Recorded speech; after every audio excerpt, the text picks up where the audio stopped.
Welcome to Workers and Transport. Whether workers were employed for the pyramid construction or at the quarries, the government supplied food and housing. Workers for the pyramids and royal necropolises were housed in more permanent villages, such as the famous Deir el-Medina. Quarry workers had more temporary lodgings.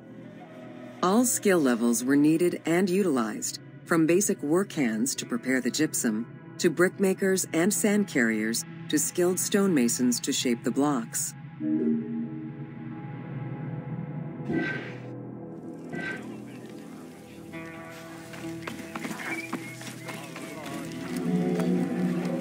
Skilled architects and engineers were employed year-round, while support labor were often farmers who worked on the quarries or construction during the Nile's flood season.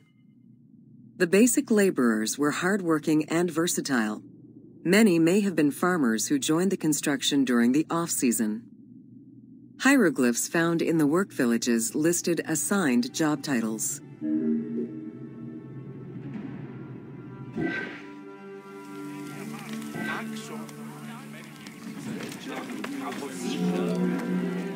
Archaeological research shows that no food was stored or prepared on site, but instead workers received abundant rations of bread, beer, and meat.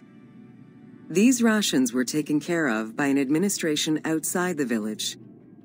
Medical treatment was also available for those who were injured.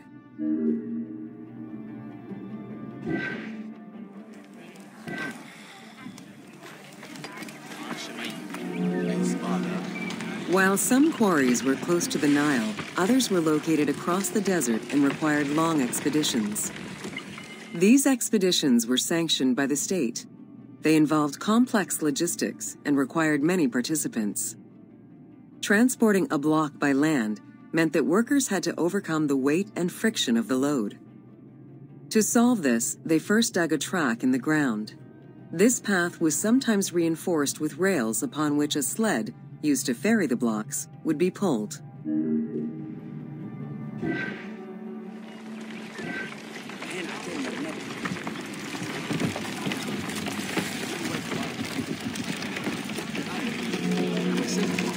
Whenever possible, blocks were toppled from a higher elevation onto the sled. Workers then poured water onto the clay at the front of the sled, creating a slick surface to more easily move the load. It wasn't until the New Kingdom that animals were used to tow the burden.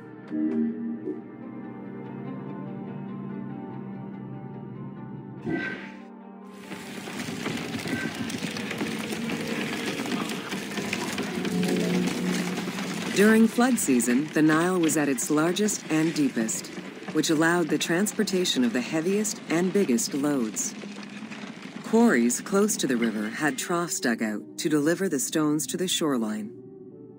Harbors and wharfs situated at the river's edge allowed the transfer of materials and supplies.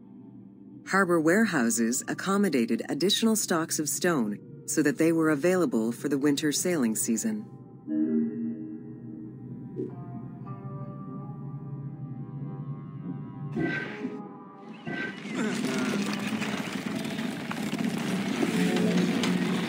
The Uwadi el-Jarf papyri detail a limestone load intended for the Khufu pyramid that weighed in at 70 to 80 tons, or 30 blocks. One papyrus is a fragment from a foreman's notes taken while working on the Great Pyramid.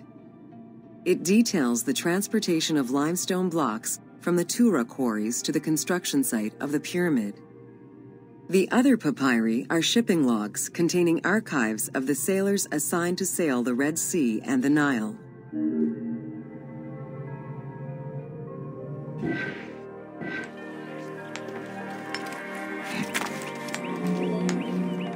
Stone cargo generally weighed 15 tons per boat, amounting to roughly 6 or 7 blocks per trip.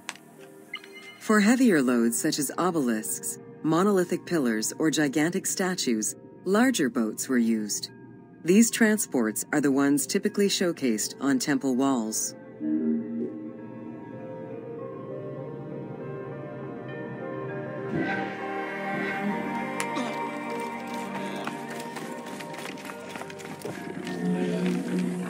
River transportation was the most efficient way to ferry stone blocks between the quarry and the construction site.